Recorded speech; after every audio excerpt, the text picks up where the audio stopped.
आपके YouTube channel Rudra coaching classes में हार्दिक स्वागत करता हूँ। विद्यार्थियों, काफी दिनों के बाद आज आपकी क्लासेस लेने का फिर मौका मिला हुआ है, लेकिन अब आपको बता दें आपकी जो क्लासेस हैं कुछ टेक्निकल इशू हैं। टेक्निकल इशू में चैनल पे इस टाइप का हो रहा है कि जब मैं लाइव क्लास लेने की कोशिश करता हूँ तो उसमें कुछ एरर आ जाते हैं। और मैं सोच रहा हूँ आप लोगों के लिए लगातार हमेशा जो है लाइव क्लासेस ही लो, जिसके लिए आप अच्छे तरीके से तैयार कर सको, आपका जो टॉपिक है वो अच्छे तरीके से आप कवर कर सको। तो विद्यार्थियों, जैसा कि पता होगा हम आज आपको पढ़ाएंगे कि और आपको बता दें निबंध जो है, पत्र लेखन,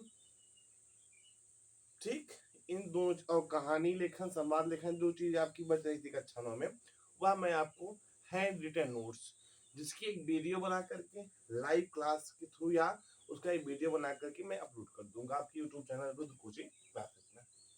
विद्यार्थियों, जैसे पता होगा आज आपकी जो क्लास होने वाली है, किस टॉपिक हम चर्चा करेंगे बेटा? आज है वर्ण विच्छेद। तो सबसे पहले जानते हैं वर्ण कहा किसे जाता है। वर्ण कहा किसे जाता है कि भाषा की वह सबसे छोटी इकाई जिसके कोई खंड ना किए जा सके, उसे क्या कहते हैं? उसे वर्ण कहते हैं। चलिए हेडिंग डालते हैं सबसे पहले वर्ण। हेडिंग क्या डालेंगे हम आप यहाँ पे? हेडिंग डालेंगे वर्ण। हेडिंग पड़ेगी बेटा वर्ण। वर्ण कहा किसे जाता है ये यहाँ पे आपको नोट करना है, तो नोट कीजिए वर्ण कहा किसको जाता है बेटा। तो आप लोग इसको नोट कीजिए, लिखिए भाषा की वह छोटी ध्वनि, क्या लिखेंगे? भाषा की वह छोटी ध्वनि, भाषा की वह छोटी ध्वनि जिसके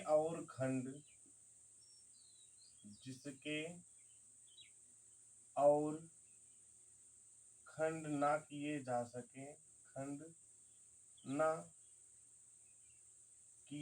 सके, उन्हें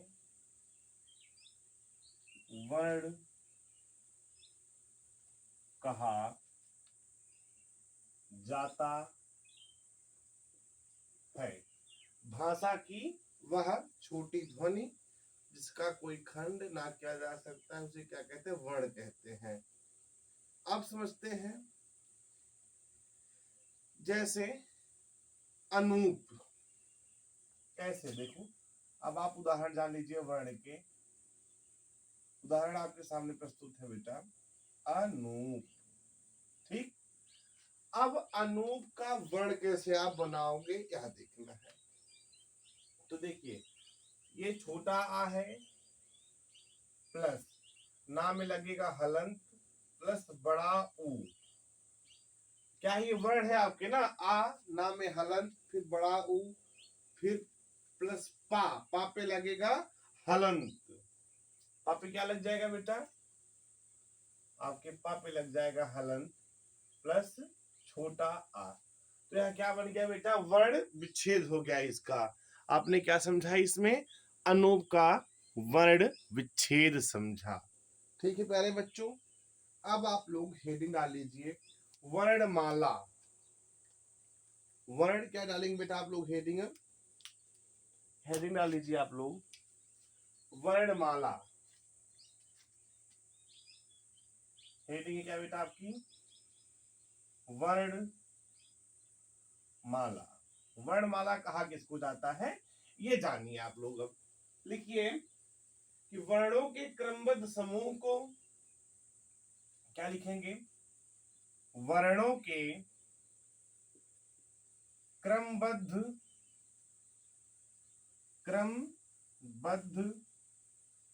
समूह को, वर्णों के क्रमबद्ध समूह को वर्णमाला कहा जाता है। किसको बेटा? वर्णों के क्रमबद्ध समूह को क्या कहा जाता है बच्चा? वर्णमाला कहा जाता है। अब जानते हैं कि हिंदी वर्णमाला में कितने स्वर होते हैं, ठीक।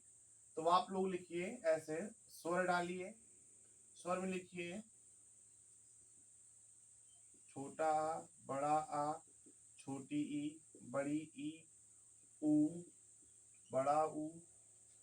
छोटा ऊ, बड़ा ऊ, री, री, ए, आई, ओ और आओ। कितने हो गए? 1 2 3 4 5 6 7 8 9 10 11। कितने स्वर होते हैं बेटा? 11 होते हैं। अब आते हैं अयोगवाह। अयोगवाह अंग और अह होते हैं। अयोगवाह कौन कौन से होते हैं बेटा? अयोगवाह होते हैं अंग, कामा, अह। यह क्या है? यह आपके अयोगवाह है। इसमें विसर्ग क्या होता है? जो विसर्ग होता है वह होता है अह। विसर्ग क्या होता है बेटा? विसर्ग होता है अह। अब यहां हेडिंग डाल लीजिए व्यंजन। ये आपने समझ लिया ना कि वर्णों के क्रमबद्ध समूह को क्या कहा जाता है? वर्णमाला कहा जाता है। इसमें स्वर कौन कौन से हैं? ठीक। इसके बाद इसमें बेटा, तो बच्चों अब आप लोग इसमें लिखिए व्यंजन। व्यंजन में लिखिए आप लोग का, सब में हलंत लगाते रहिएगा। ख, ग, घ, अंगा। ठीक। फिर क्या है? च, छ हलंत। ठीक। जा पे हलंत, झ पे हलंत, फिर इया पे हलंत। ठीक। टा पे हलंत, फिर ठा पे हलंत, डा पे भी हलंत, ढा पर भी हलंत, अड़ा पर भी हलंत। ठीक। फिर यहाँ पे ता पर हलंत, था पर, दा पर, धा पर भी हलंत और ना पर भी हलंत। क्या हो गए? का खा गा घा अंगा चे छे जे झ इया चा छा डा ढा अड़ा ता था दा धा ना। अब आता बेटा आपका अगला है पा पर हलंत, फा पर हलंत, बा पर हलंत, भा पर, मा पर हलंत। ठीक। पा फा ब भ म। ठीक है। या पर हलंत, रा पर हलंत, ला पर हलंत, वा पर हलंत। ठीक। या, रा, ला, वा। ठीक। आई बात समझ में? फिर बड़ा वाला सा जो बनता है वो उस पर हलंत, खट्टी सा से जो सा बनता है उस पे हलंत, छोटा सा पे हलंत सपेरा वाला और हा पर हलंत। ये हो गए आपके व्यंजन।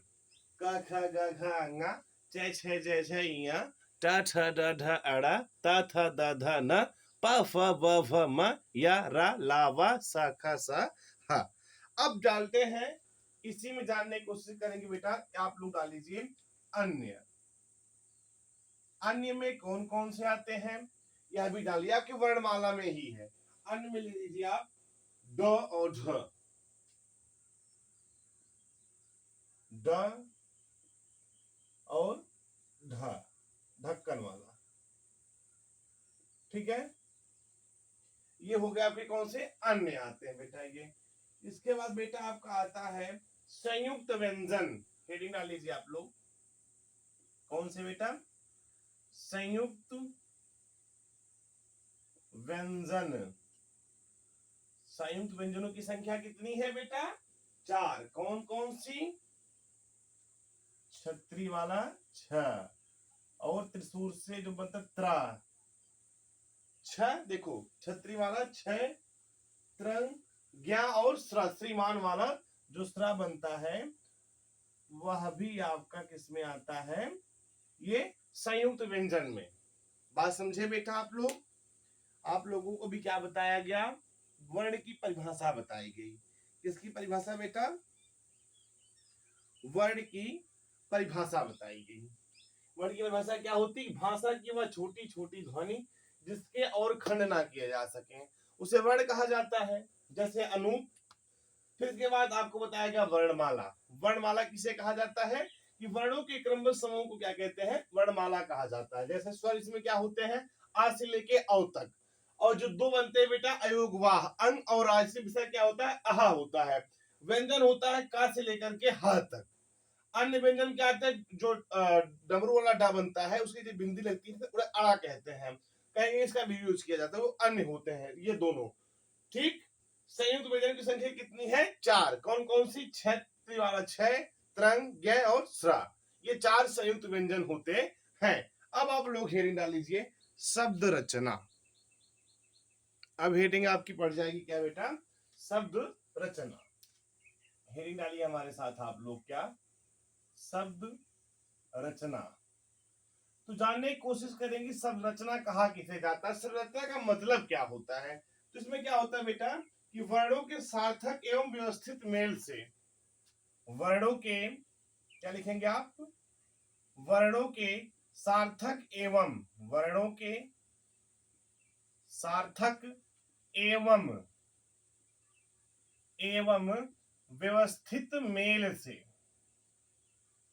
एवं व्यवस्थित, वर्णों के सार्थक एवं व्यवस्थित मेल से शब्दों की रचना होती है। वर्णों के मेल से क्या होती है बेटा, शब्दों की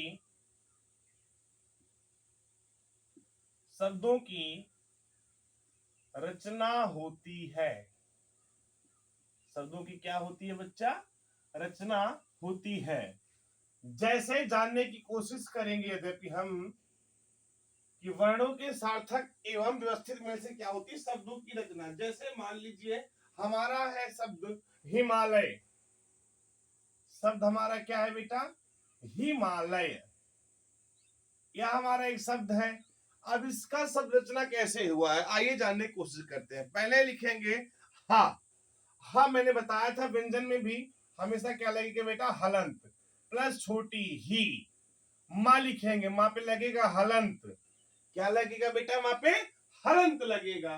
फिर लिखेंगे बड़ा आ, बड़ा आ लिखेंगे, प्लस लिखेंगे ला, ला पे भी हलंत लगेगा भाई, क्योंकि जब तक हलंत नहीं लगेगा तब तक व्यंजन नहीं कहलाएगा। तो हिम आलय, क्या है बेटा, आलय। फिर देखो ला पे है ना तो छोटा आ लगेगा यहाँ पे, प्लस फिर क्या या हो गया है, यहाँ पे भी हलंत, तो ये भी हो गया क्या आपका छोटा, तो हिमालय का क्या हो गया, ये वर्ण विच्छेद हो गया। ठीक, शब्द रचना हो गई। आइए जानते हैं हल चिन्ह और हलंत क्या होता है। तो आप डालेंगे क्या, हल चिन्ह या फिर हलंत, हल चिन्ह या हलंत, ये क्या होते हैं बेटा, हल चिन्ह क्या होता है या हलंत क्या होता है। तो देखो बच्चों, हम जानते हैं कि व्यंजन वर्णों का उच्चारण क्या होता है बेटा, लिखिए यहाँ पे, हम जानते हैं कि, हम जानते हैं कि, क्या जानते हैं, हम जानते हैं कि व्यंजन वर्णों का उच्चारण, हम जानते हैं कि व्यंजन वर्णों का उच्चारण, व्यंजन वर्णों का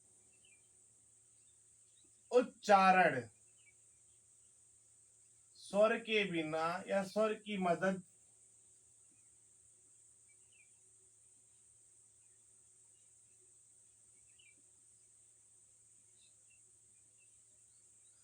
स्वर की मदद के बिना नहीं किया जा सकता है, मदद के बिना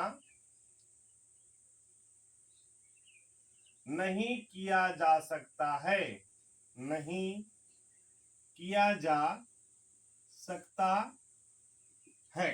ठीक है प्यारे बच्चों, ये चीज आपने समझ लिया। किसी व्यंजन के नीचे हलंत लगा देने से क्या लिखेंगे, अब देखो हलंत का चिन्ह क्या होता है, लिखिए इसको, किसी व्यंजन के नीचे हलंत, हलंत का चिन्ह ऐसे होता है, हलंत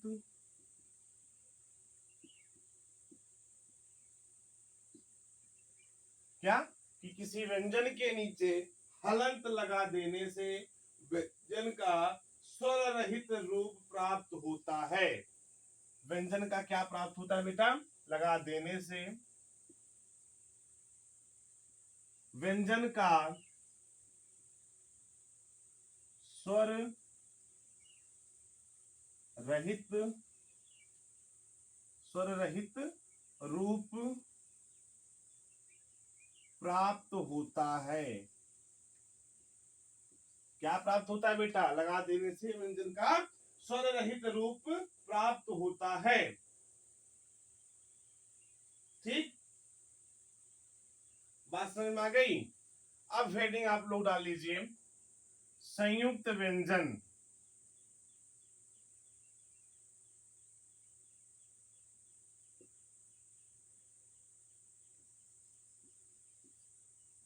कौन सी हेडिंग पड़ गई बेटा आपकी? अब संयुक्त व्यंजन कौन कौन से हैं? अभी मैंने दिखाया था आपको, क्षय, त्रंग, ज्ञा और श्रीमान वाला जो स्रा बनता है, ये क्या है आपके? यह संयुक्त व्यंजन है। क्या है बेटा? ये संयुक्त व्यंजन कहा जाता है। ठीक, क्योंकि ये एक वर्ण से क्या होता है, देखो छत्री वाला छह, त्रिशूल वाला त्रा, ज्ञानी वाला ज्ञा और श्रीमान वाला स्रा जो होता है, ये संयुक्त व्यंजन कहे जाते हैं, क्योंकि ये वर्ण एक से अधिक वर्णों से मेल से बने हैं। इनका बेटा कैसे बनेंगे? लिख लो यहाँ पे, ये एक से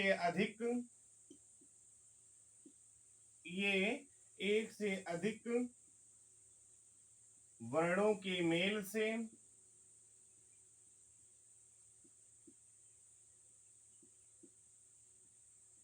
बने हैं।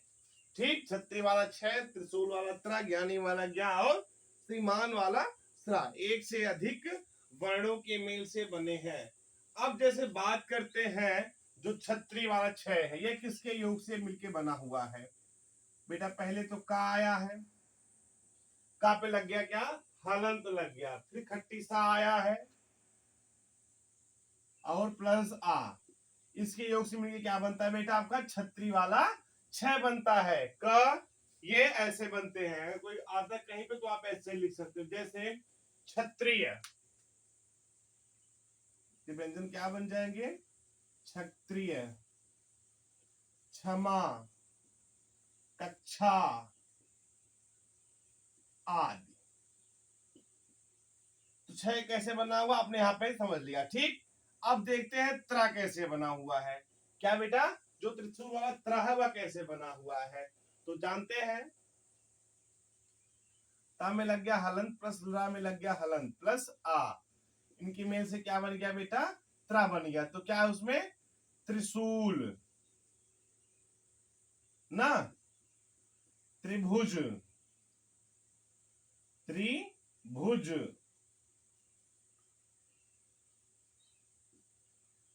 त्रिमुख आदि। ये दो हो गए, छह और त्रय। ये क्या है बेटा? आपके संयुक्त व्यंजन है। ज्ञा कैसे बनता है? ज्ञा, ज्ञानी वाला जो ज्ञा भी बताया मैंने आपको, ये रहा ज्ञा। तो ज्ञा भी तो आपका संयुक्त व्यंजन ही है। इसका बनना कैसे सिद्ध हुआ बेटा? देखो, जा में या जोड़ा गया है, जा हलंत प्लस या में हलंत प्लस आ, तब जाकर के क्या बना है बेटा आपका? जा प्लस या प्लस आ मिलके क्या बन गया बेटा? ज्ञा बन गया। जैसे यज्ञ, जैसे बेटा आपका क्या? यज्ञ, विज्ञान, ज्ञान आदि शब्द ऐसे मिलके बनते हैं। तीन हो गए। अब जो चौथा नंबर पे आपका आता है, श्रीमान वाला जो स्रा बना हुआ था, ये वाला, ये कैसे बनता है? ये भी तो संयुक्त व्यंजन है, ये भी एक वर्ड से अधिक मिलके बना होगा। तो देखो बेटा, ये बनता आपके बड़ा सा प्लस रा और प्लस आ, तब जाके क्या बनता है बेटा? श्रीमान वाला जो स्रा बनता है वो बन के आता है। जैसे बेटा श्रमिक, जैसे कौन से बेटा?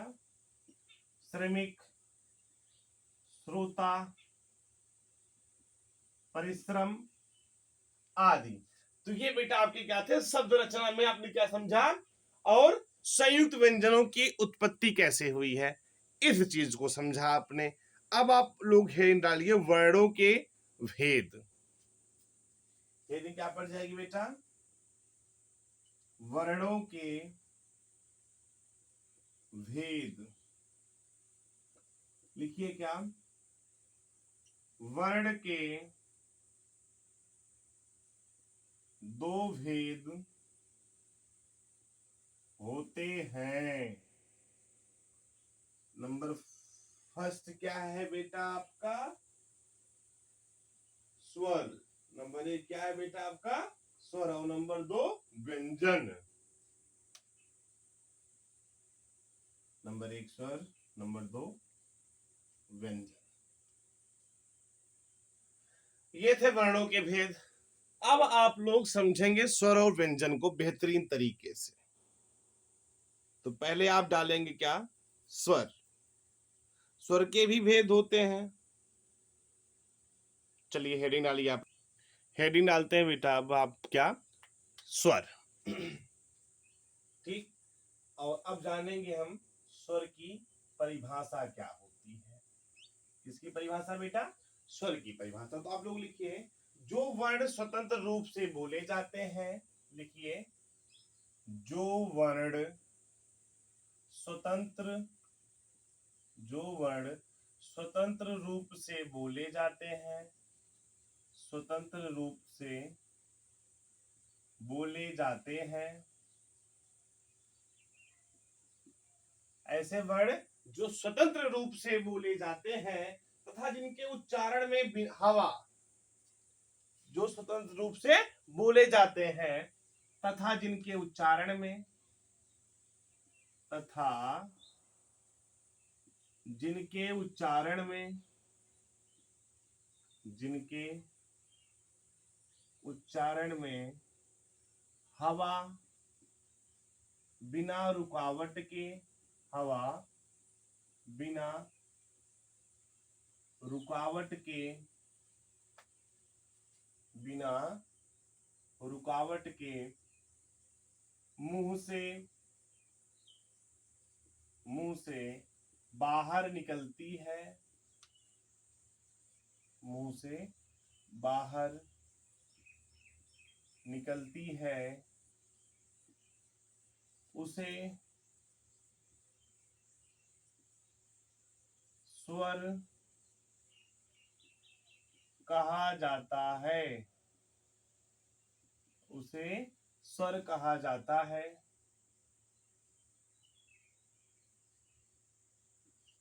अब इसका भी तो जैसे जानना उदाहरण जानना जरूरी है।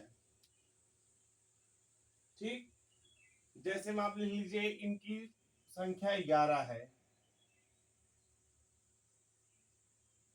इनकी संख्या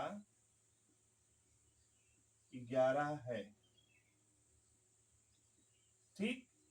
इनको 3 भागों में बांटा गया है। इनको नेक्स्ट जैसे में या पॉइंट बना लीजिए, इनको 3 भागों में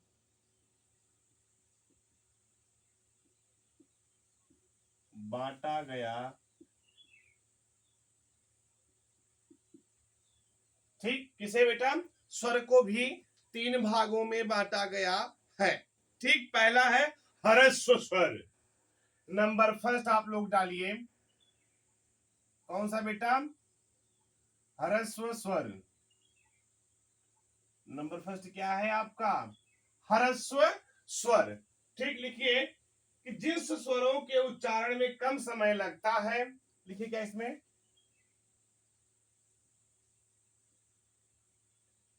जिस स्वरों के उच्चारण में, जिस स्वरों के उच्चारण में कम समय लगता है, जिस स्वर के उच्चारण में कम समय लगता है उसे ह्रस्व स्वर कहा जाता है। उसे क्या कहा जाता है बेटा? ह्रस्व स्वर कहा इनकी संख्या 4 है। इसे अभी लिख लीजिए, इनकी संख्या 4 है। इनकी संख्या कितनी है बेटा? 4। छोटा आ, छोटी ई, ये 2 हो गए। फिर छोटा ऊ और री, और री। ये 4 कौन से हैं बेटा? ह्रस्व स्वर होते हैं। यानी ऐसे स्वर जिनको उच्चारण करने में कम समय लगे उसे क्या कहा जाता है बच्चा? उसे ह्रस्व स्वर कहा जाता है। अब आप लोग अगली हेडिंग डाल लीजिए, जो इसी स्वर का है बेटा, दीर्घ स्वर। दूसरा हमारा क्या बेटा? दीर्घ स्वर। दूसरा है बालक हमारा क्या? दीर्घ स्वर। अब दीर्घ स्वर होते क्या है बेटा? तो लिखिए, जिसके उच्चारण में या जिन स्वरों के उच्चारण में, जिन स्वरों के उच्चारण में, जिन स्वरों के उच्चारण में, जिन स्वरों के उच्चारण में ह्रस्व स्वर के उच्चारण से, ह्रस्व स्वर के उच्चारण से, उच्चारण से दुगुना समय लगेगा। उच्चारण में लगने वाले समय का, वाले समय का दुगुना समय लगे। क्या लिखेंगे? दुगुना समय लगे, उसे दीर्घ स्वर कहा जाता है। उसे दीर्घ स्वर कहा जाता है। ठीक प्यारे बच्चों, इनकी संख्या 7 है। लिख लीजिए,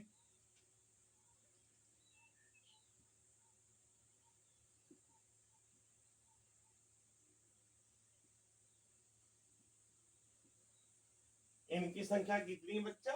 7 है। बड़ा आ, बड़ी ई, बड़ा ऊ, ए ओ और औ। कौन कौन से हैं बेटा? बड़ा आ, बड़ी ई, बड़ा ऊ, ए, आई, ओ और 1 2 3 4 5 6 7। तो इनकी संख्या कितनी बेटा? 7। ठीक, दीर्घ स्वर हो गए। अगला और आखिरी स्वर, स्वर के भेद का अगला और आखिरी स्वर क्या है बेटा? प्लुत शब्द। नंबर 3 क्या है बेटा? प्लुत स्वर। लिखिए इसमें कि जिन स्वरों के उच्चारण में, लिखिए, जिन स्वरों के उच्चारण में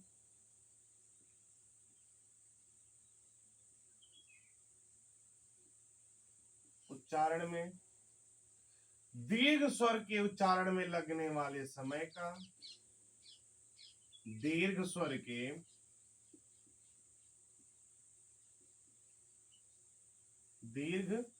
के उच्चारण में लगने वाले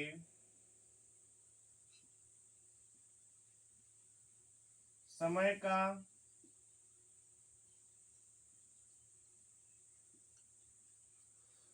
दुगना समय लगे,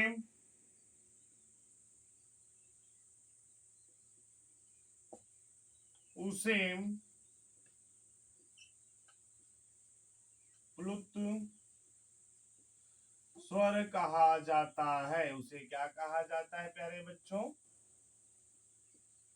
प्लुत स्वर कहा जाता है। इनका प्रयोग किसी को पुकारने के लिए किया जाता है। जैसे ओम, इसका जैसे क्या हो जाएगा बच्चा, इसका जैसे हो जाएगा ओम।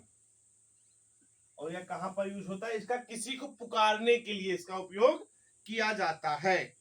ठीक बच्चा, ये हो गए आपके स्वर। ठीक है, अब हम आपको स्वर और मात्रा दिखा दे रहे हैं लिख करके। एक साइड डालिए स्वर, एक साइड डालिए मात्रा। ये छोटा तो इसकी कोई मात्रा नहीं होती है, ठीक, कटपिट होता है इसका। ठीक है, बड़ा का मात्रा होता है, पता ही आपको, ऐसे सिंगल लाइन। छोटी की मात्रा ऐसे बनती है, बड़ी की मात्रा बेटा ऐसे बनती है। फिर यहां भी वैसे डाल देते हैं स्वर और मात्रा, स्वर और मात्रा डाल देते हैं। छोटा, छोटी, बड़ी ई ऊ, छोटा ऊ, बड़ा ऊ। री की मात्रा ऐसे बनती है ए। फिर आता है बेटा ऐ की मात्रा ना, दो और बच रहे हैं तो उनको भी डाल देते हैं। एक साइड रहता है स्वर और एक साइड रहता है बेटा क्या, मात्रा। ओ की मात्रा ऐसे होती है और औ की मात्रा ऐसे। बात समझ में आ गई बेटा यह चीज आपको। चलिए अब हम लोग हेडिंग डालेंगे बेटा व्यंजन। स्वर आपने समझ लिया, अब हेडिंग डालेंगे बेटा व्यंजन। चलिए बच्चों, अब हेडिंग डालेंगे हम व्यंजन। अभी आपने स्वर को समझा और स्वर के प्रकार को समझा, अब समझने की कोशिश है हमारी व्यंजन। तो चलिए जानते हैं व्यंजन की परिभाषा होती क्या है। लिखिए, जिन वर्णों का उच्चारण, जिन वर्णों का, जिन वर्णों का उच्चारण, क्या बेटा, कि जिन वर्णों का उच्चारण स्वर की मदद से किया जाता है, स्वर की मदद से, स्वर की मदद से किया जाता है, स्वर की मदद से किया जाता है। जिन वर्णों का उच्चारण स्वर की मदद से किया जाता है तथा जिनके उच्चारण में क्या लिखेंगे, तथा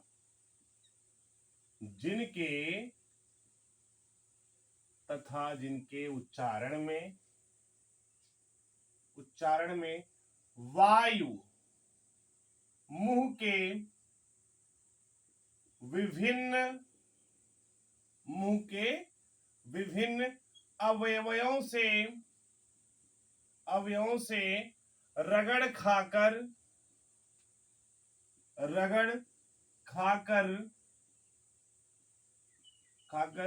निकलती है, रगड़ खाकर निकलती है, उसे व्यंजन कहा जाता है, उसे व्यंजन कहा जाता है। उसे क्या कहा जाता है बेटा, व्यंजन कहा जाता है। ठीक, इसके भी तीन भेद होते हैं।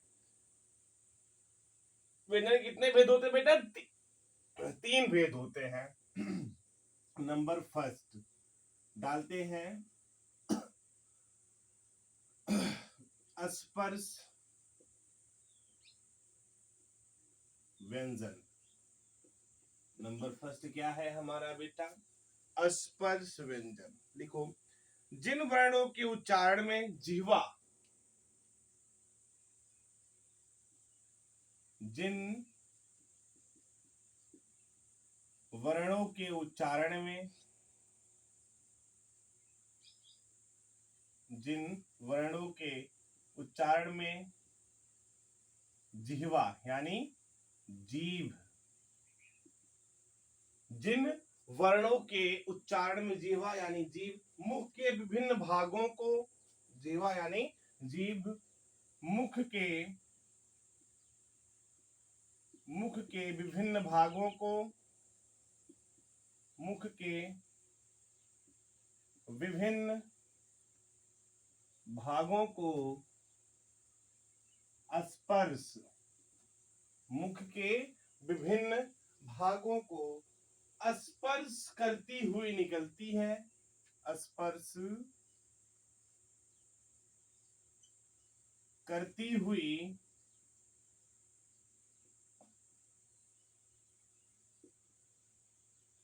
मुख के विभिन्न भागों को स्पर्श करते हुए निकलती है, उन्हें स्पर्श व्यंजन कहा जाता है। उन्हें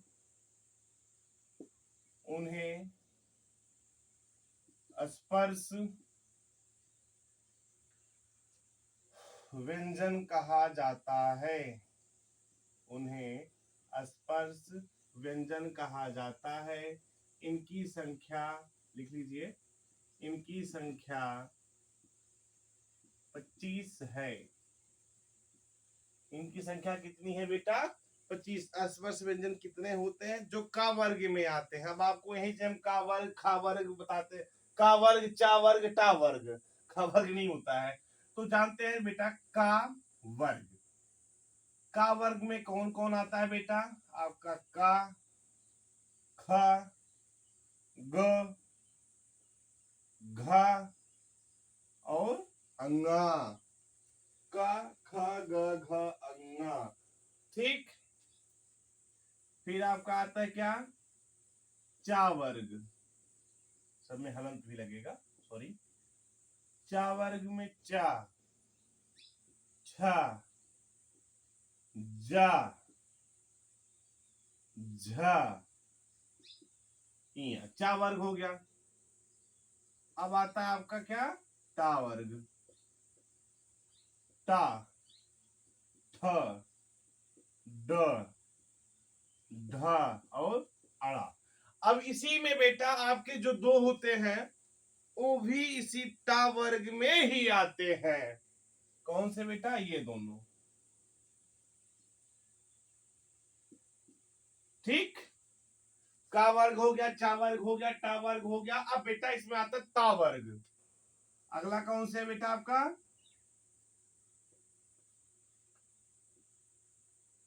ता वर्ग।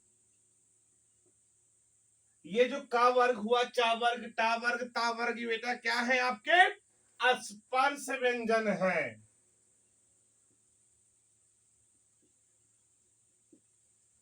आखिरी क्या बेटा आपका? पा वर्ग।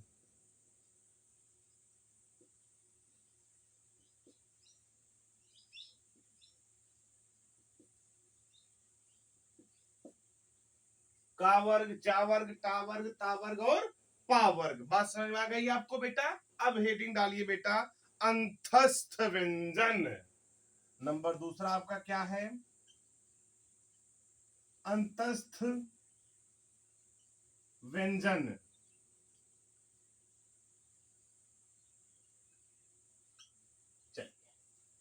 अभी आपने स्पर्श व्यंजन को समझा। इनकी संख्या 25 होती है। अब आप समझने वाले हैं अंतस्थ व्यंजन। लिखिए, जिन वर्णों का उच्चारण स्वर और व्यंजन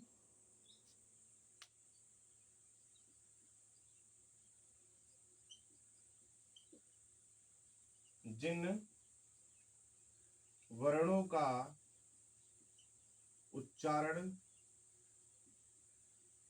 स्वर और व्यंजन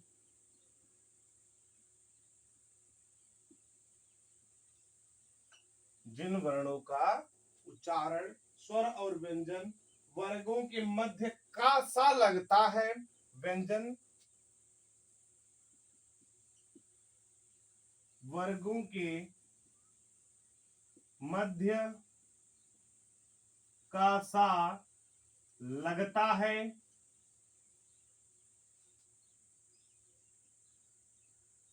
जिन वर्णों का उच्चारण स्वर और व्यंजन वर्गों के मध्य का सा लगता है उन्हें अंतस्थ व्यंजन कहते हैं। इन्हें अंतस्थ व्यंजन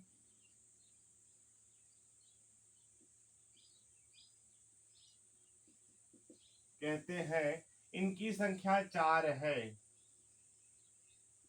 लिख लीजिए। इनकी संख्या 4 है, चारों में लिख लीजिए। पहला है या, दूसरा है र, तीसरा है ला और चौथा है बेटा आपका वाह। ये 4 क्या है बेटा आपके अंतस्थ व्यंजन है। तो अभी आपने व्यंजन की परिभाषा पढ़ा और स्पर्श व्यंजन को भी समझा, इसी के साथ साथ आपने अंतस्थ व्यंजन भी समझ लिया। अब आपका आखिरी व्यंजन आता है बेटा ऊष्म व्यंजन। चलिए अब आप लोग अगली हेडिंग डालिए प्यारे विद्यार्थियों। अब आपका जो अगली हेडिंग है वह क्या है बेटा, व्यंजन ही समझ रहे थे। नंबर 3 में आता है हमारा कौन सा व्यंजन बेटा, ऊष्म व्यंजन। कौन सा व्यंजन आता है बेटा, ऊष्म व्यंजन। अब जानने की कोशिश करते हैं कि ऊष्म व्यंजन की परिभाषा क्या होती है। ठीक है बेटा, तो लिखिए इसमें कि जिन वर्णों के उच्चारण में जिन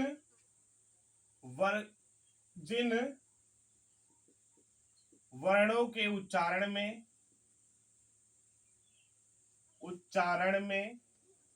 जिन वर्णों के उच्चारण में, यानी ऊष्म मतलब क्या होता है बेटा जानते हो, गर्म। ऊष्म मतलब क्या, जिन वर्णों के उच्चारण में ऊष्म यानी गर्म वायु मुंह से बाहर निकलती है। गर्म वायु मुंह से बाहर निकलती है, मुंह से बाहर निकलती है, मुंह से बाहर निकलती है, उसे ऊष्म व्यंजन कहा जाता है। उसे क्या कहा जाता है बेटा, उसे ऊष्म व्यंजन कहा जाता है। उसे क्या कहा जाता है बेटा, ऊष्म व्यंजन कहा जाता है। इनकी संख्या 4 है। इनकी भी संख्या कितनी बेटा, इनकी संख्या 4 है। कौन कौन से हैं वह भी जान लीजिए आप। ऊष्म व्यंजन, ठीक, सा, ख, सा और ह। बड़ा सा स, कामा ख, सा और हा। ये 4 क्या है बेटा आपके, यही आपके ऊष्म व्यंजन है। अब जानते हैं अनुस्वार क्या होता है। अनुस्वार, ठीक, अनुस्वार होता क्या है बेटा, इसका चिन्ह ऐसे लिखता है, बनाता है इसका चिन्ह, या लिखा जाता है या मिलता है आपको। इसका चिन्ह क्या है, इसका चिन्ह होता है, इसका चिन्ह कैसे होता है बेटा, आपके सामने लिखा गया है। इसका चिन्ह ऐसे होता है, पॉइंट ए बिंदी की तरह, ठीक। अनुनासिक क्या होता है, अगला है क्या बेटा, अनुनासिक। अनुनासिक लिखिए, इसका चिन्ह, अनुनासिक का चिन्ह कैसे होता है, ये देखो, होता है, ठीक। तो प्यारे विद्यार्थियों, ये जो था आपका, आज हमने आपको क्या पढ़ाया है बेटा, आज आप पढ़े हैं, यदि देखा जाए तो कक्षा 9 की वर्ण विच्छेद, हिंदी ग्रामर की कक्षा 9 की वर्ण विच्छेद टॉपिक है आपकी। और उसमें आज आपने समझा है स्वर किसे कहते हैं, वर्णमाला क्या होती, वर्ण किसे कहा जाता है, व्यंजन क्या होते हैं, स्वर के प्रकार क्या होते हैं, इन सब चीजों को आपने समझा। विद्यार्थी, आपकी लाइव क्लास थी, आपका क्लास कैसी लगी आप हमें कमेंट सेक्शन के माध्यम से जरूर बताइएगा। और सबसे इंपॉर्टेंट चीज यह है कि सबके लिए निःशुल्क है, फ्री ऑफ कॉस्ट, कोई चार्ज नहीं देना है। आपके आसपास आपके भाई बहन जो भी क्लास 9 में पढ़ते हो उनके लिए बहुत सुनहरा मौका है, वो free of cost knowledge absorb कर सकते हैं, कलेक्ट कर सकते हैं। और एक गुड न्यूज आप लोगों के लिए है, यदि आप लोग कमेंट के माध्यम से बताते हैं तो आपके लिए हम आपके यूट्यूब चैनल के माध्यम से आपको एक लिंक प्रोवाइड करवाएंगे कमेंट सेक्शन के माध्यम से, या डिस्क्रिप्शन के लिंक में दिया रहेगा, जिसे आप गूगल प्ले स्टोर पर जाकर हमारे कोचिंग एप्लीकेशन का ऐप डाउनलोड कर सकते हैं गूगल प्ले स्टोर से। और उसमें आपको online test, online video lectures, online study material सब कुछ मिलेगा, वो भी बहुत ही कम टाइम में शार्ट ट्रिक के माध्यम से। तो आपकी यह क्लास कैसे लगी आप हमें कमेंट सेक्शन के माध्यम से जरूर बताइएगा। Thank you so much for watching this video.